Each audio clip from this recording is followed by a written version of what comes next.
Hello everybody, this is Brian O'Haron. A little chillier outside today than it was last week, and I guess it'll get that way as we go along. First thing I'm going to do is a 5-minute update from last week. Since last week, the town of Winchester had a financial update meeting with the state commission down in Hartford. I did not go to that, but many people did. Next slide. The town discussed for an hour or so, from what I'm told and read in the paper, the cash flow issues that we have in our town, as explained on all the other programs, especially on Jane Roberts' program and other programs that you see, selectmen meetings and things like that. Paying last year's bills with this year's budget money. So with this year's money we took in for the budget, we're paying last year's bills. That's very, very bad. It's not good, and it's a large amount of money. The last finance director was mostly to blame, according to the town manager and other people, I guess, at the meeting. Next slide. The visitors were there. Gilbert had a lawyer there, and they say that they were owed money and they could miss their payroll. The shared service representative was there and said she could miss their payroll. The town is in breach of the Gilbert contract. We're supposed to give them a certain amount of money by a certain amount of time. I think that has been resolved since that meeting. We'll report on that next week if it has been. And that K6 could miss their payroll. James Roberts was there from the Board of Education. He made that point. Next slide. We must make the minimum budget requirement, says the state, or pay the penalty. And the penalty is quite severe. I won't go into the details here. James Roberts probably will tell you about that. But there's a big financial penalty if you don't make the minimum budget requirement required by the state. Next slide. The state was there, and they say that we could sell tax liens. There was a commission of the state. We could sell other assets, or we could do a supplemental tax, amongst other things. Now, I want to say, shouldn't take the state to tell us this kind of stuff. This is kind of normal things that you try to do, and we should probably have been thinking about this a long time ago. Next slide. Pros and cons were discussed last night at the selectmen meeting. There was a long discussion about it. You can see that on television.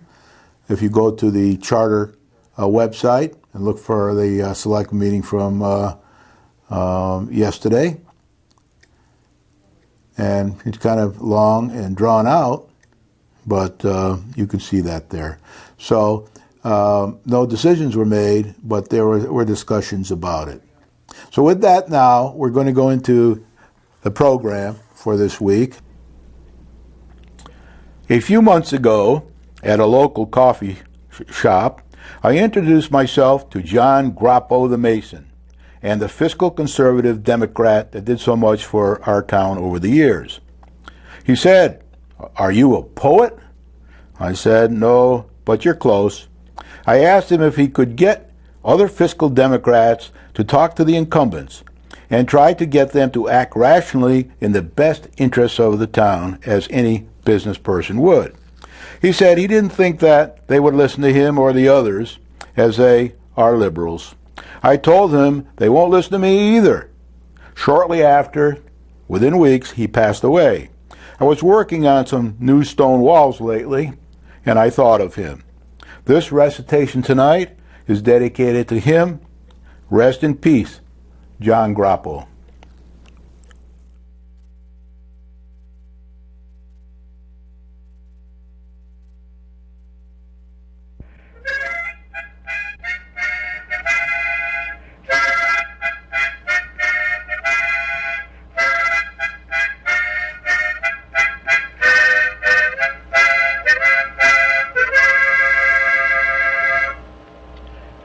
Here's a song I sang to you often before.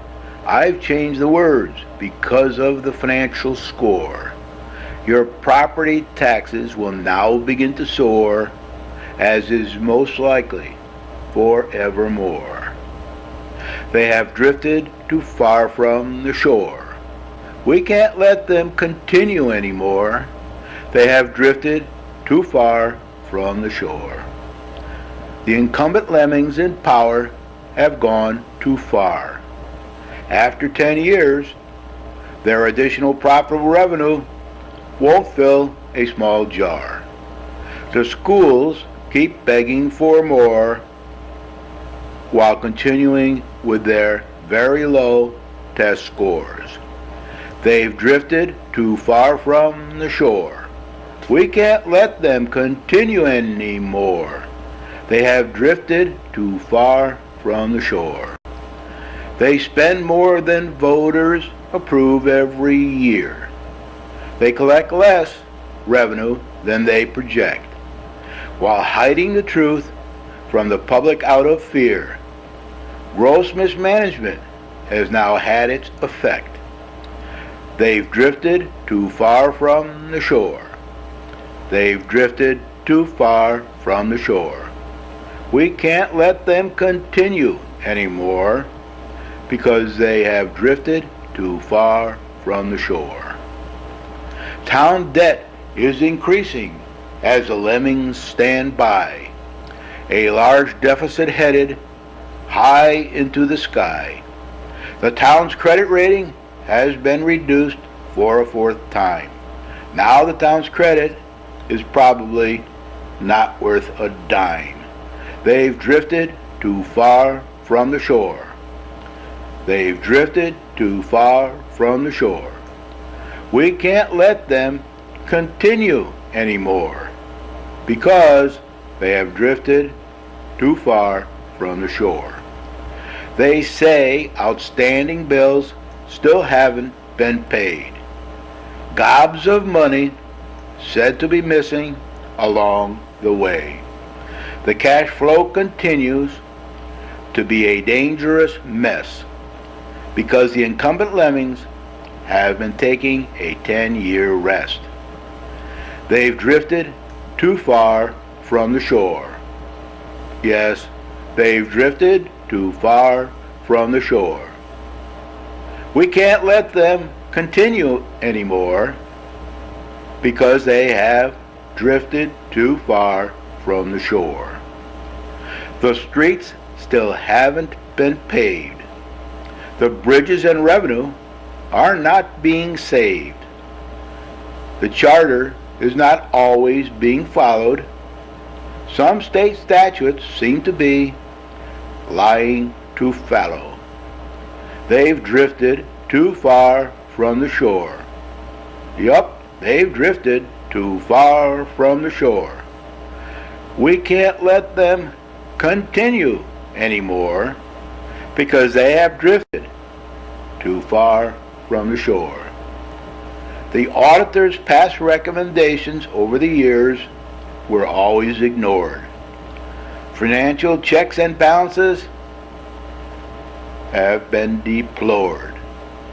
When brought to their attention, they were floored, looking to place blame on anyone else to settle their score. They've drifted too far from the shore. Yes, they've drifted too far from the shore. We can't let them continue anymore because they have drifted too far from the shore. The town charter, they again want to change in their efforts to fend off the blame. The Water and Sewer Commission is a victim as well. The incumbent lemmings' efforts continue to smell. They've drifted too far from the shore. Yes, they've drifted too far from the shore. We can't let them continue anymore because they have drifted too far from the shore. For the charter change and current incumbents, I'm voting no. The incumbent lemmings can't manage what they have now. Their hidden, no development agendas continue to show the Water and Sewer Commission always wanted to grow. They've drifted too far from the shore. Yes, they've drifted too far from the shore. We can't let them continue like this anymore. The incumbent lemmings have drifted too far from the shore. Led by a small group of environmental extremists around Highland Lake, the incumbent lemmings are taking their toll on the town and the lake. Many desperate residents don't recognize their head fake. As a result, their town and lake are being further run down. They've drifted too far from the shore. Those lemmings have drifted too far from the shore. We can't let them continue anymore because they've drifted too far from the shore. At the coming election on November 5th, please do not re-elect incumbents for any boards. Let's give the well-educated and vibrant, eager first-timers a chance. Then perhaps the town's financial condition can be enhanced. They've drifted too far from the shore. These incumbents have drifted over the years too far from the shore. We can't let them continue like this anymore because they've drifted too far from the shore.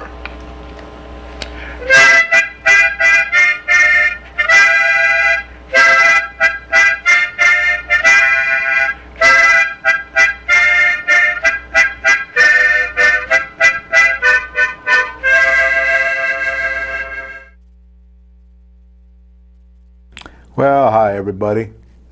I'm going to try to help here before the election at the request of many people in town that I have a show or two to try to get across to people the fiscal conservative viewpoint and the depth of our problem here. I won't be dealing with too many details on this half hour that I have each week.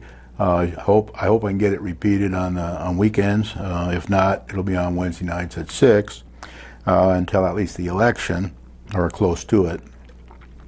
But following me at 6:30, you can see James Roberts, who's a fiscal conservative Democrat. I am unaffiliated fiscal conservative, don't belong to the parties.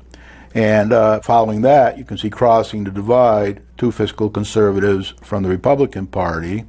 And then the Republicans will have their own program sometime during the week. The Democrats will have their own program.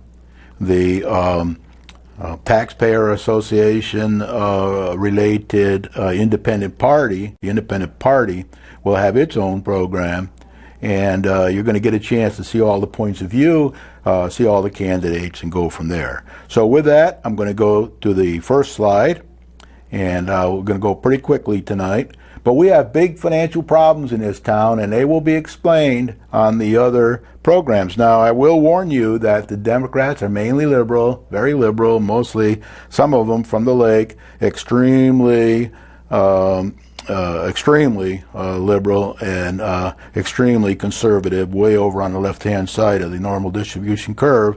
So you got to be a little careful. They often say things that they don't mean to try to get your votes, and they will do their best to try to camouflage any of the real problems that happened during their career. That's why we're going to have these other programs to try to balance all this for you, and that you can sum up the thing for yourself. So we have big financial problems. I'm not going to talk about them. All the other programs will. You read about it in the newspapers, etc. So what I want to say now is we're going to turn to the next slide, and we're going to go through these slides pretty fast. So at the rate that we are proceeding, and this is just Brian's view, everybody's going to quibble about it. The town's going to say, no, that's not a problem.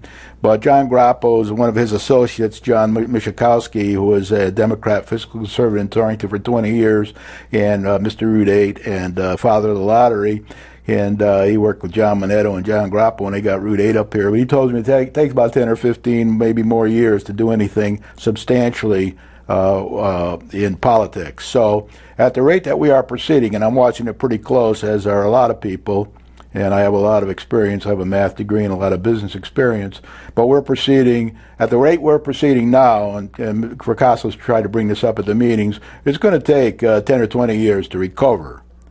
So on the next slide, you're going to see is that unless a rich uncle shows up and shortens that time frame by giving us a lot of money, I wouldn't expect too much from the naders, but maybe they can find some government money or some rich uncle somewhere to help us out. Or voters approve a large tax increase or two, supplementary tax increase or two over the next few months or a year or so, whatever it is forced upon us. Or the state steps in and forces a large tax. Now, on the if the Selectmen Finance Board put one forward, we get to vote on it. If the state comes in, I don't think we get to vote on it. Next slide. So it's wise, and that's mainly what this program is about tonight. It's wise to prepare for a very large tax increase or two very soon. It could be one or two. If we have two, the first one will be 15% or so, probably. Now, it could be less, it could be more, we don't know for sure. It's very hard to get any facts in this town. It's very hard to get a cash flow forecast. It's very hard to get a revenue projection. It's very hard to get an expense projection. It's always mañana. It's going to happen tomorrow, going to happen tomorrow. But so far we haven't got it. So we that run businesses and know a lot about this financial stuff, we always take a conservative view. So it's best for you as a family to plan on perhaps before Christmas or the New Year, perhaps afterwards, because if the Democrats have their way, they'll try to stall it off, and the town manager and the Democrats will stall it off till the beginning of next year after the election's over, after November 5th. So it could happen sometime after that. And if we don't get a larger tax increase in that time frame, then the next slide we're looking at another 15% or so more on top of that, perhaps next year, when everybody realizes how deep this problem is and how much we need to resolve the problem ourselves, or the state steps in and says, okay, 15 or 20 or 30 or whatever percentage we need, you must pay. And that's going to really rock the town. We're going to really rock the town.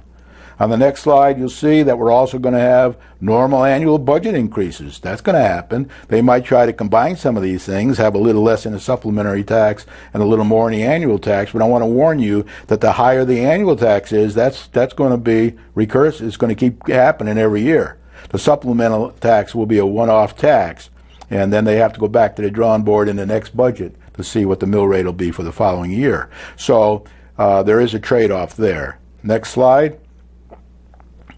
Now, that's plus additional taxes for numerous capital projects. There's, $10-12 million worth of capital project hanging around here that have to be done over in the future. Right now, it's hard for us to borrow at any rate because we have a poor credit rating and we don't have any money in the bank and all that kind of thing, which the other programs will talk more about that.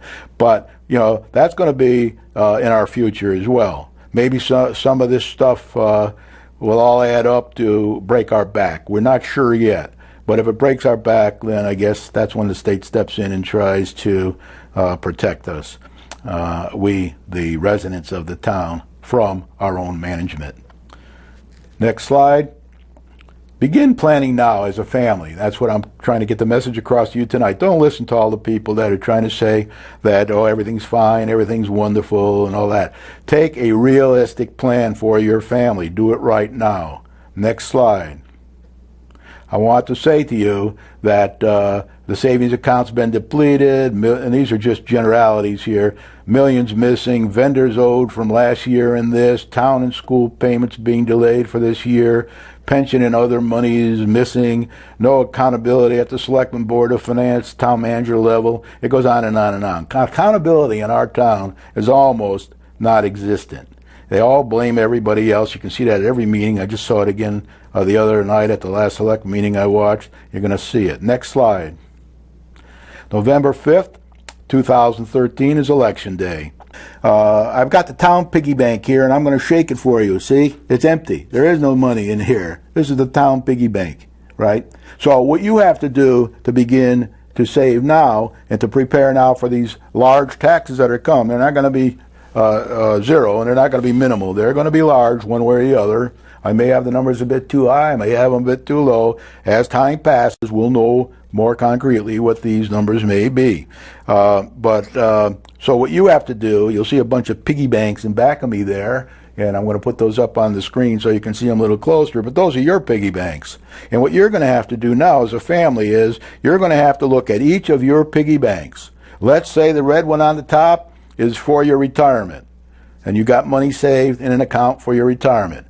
Or the orange one on the top is for one of your children's educations, or all your children's educations. The yellow one on the top is for any kind of charities you want to give to charity. You might have a whole bunch of money there that you can tap into. You might want to take a look at any vacation money you might have planned there. The green one in the second row, maybe that's for your children when you pass away, and you leave them some money to help them in their retirement and with their future. The next one over, a little lime one, that might be for your grandchildren and their education.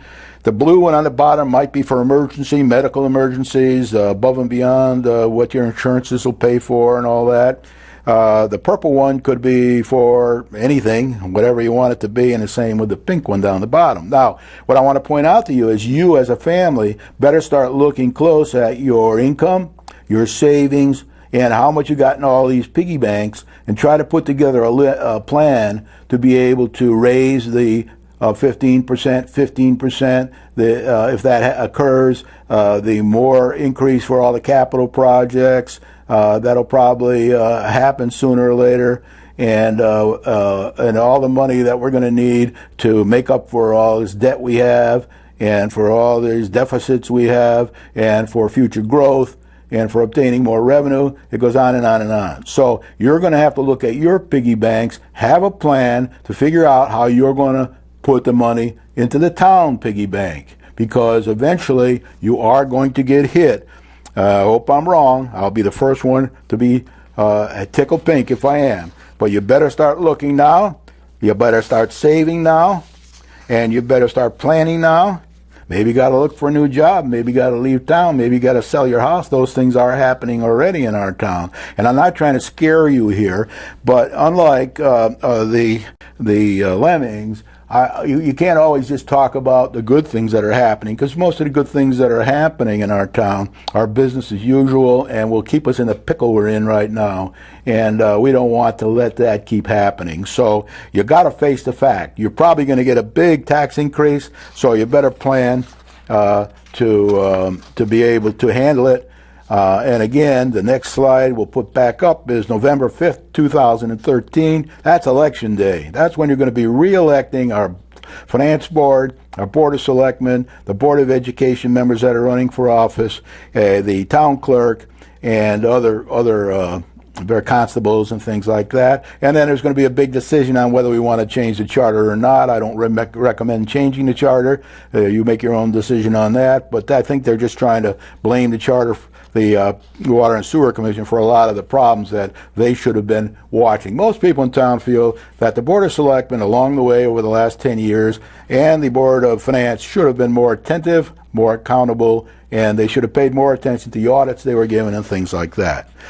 Next, I want to say, leave the charter as it is. No change. Don't change the charter. It was put into the Water and Sewer Commission, was set up because things were being abused 10 years ago. We don't want to change it again and give it to people who can't even manage the money they have right now. Why give them the water and sewer when they can't even manage what the town and all the schools and everything else that we have right now? So that's my view.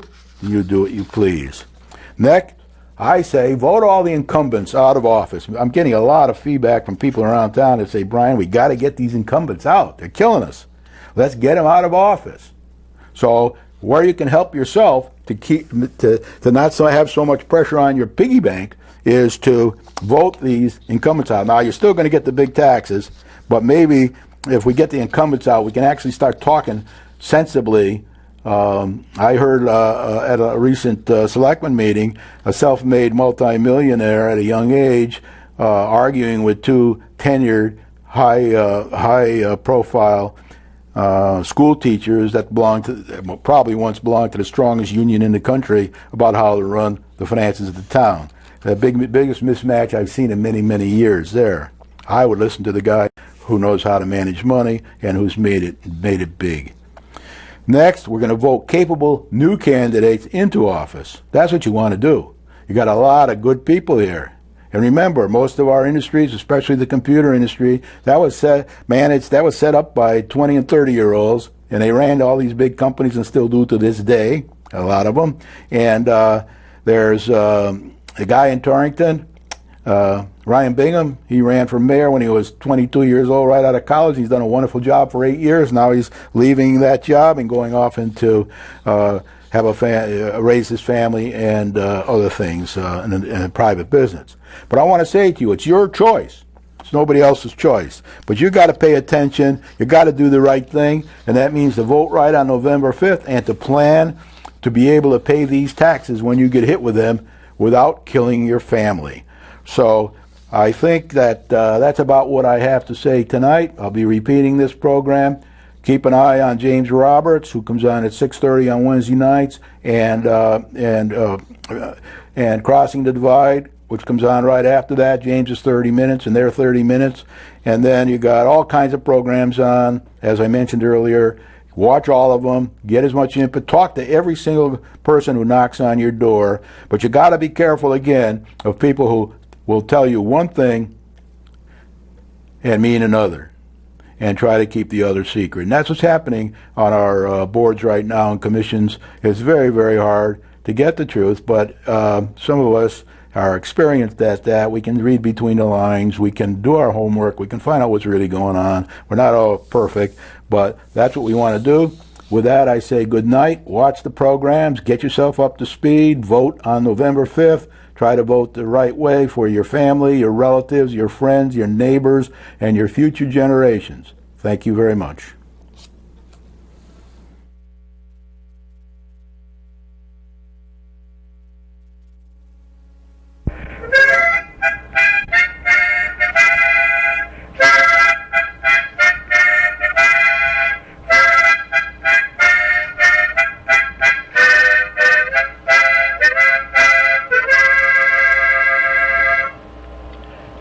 Here's a song I sang to you often before. I've changed the words because of the financial score. Your property taxes will now begin to soar, as is most likely forevermore. They have drifted too far from the shore. We can't let them continue anymore. They have drifted too far from the shore. The incumbent lemmings in power have gone too far.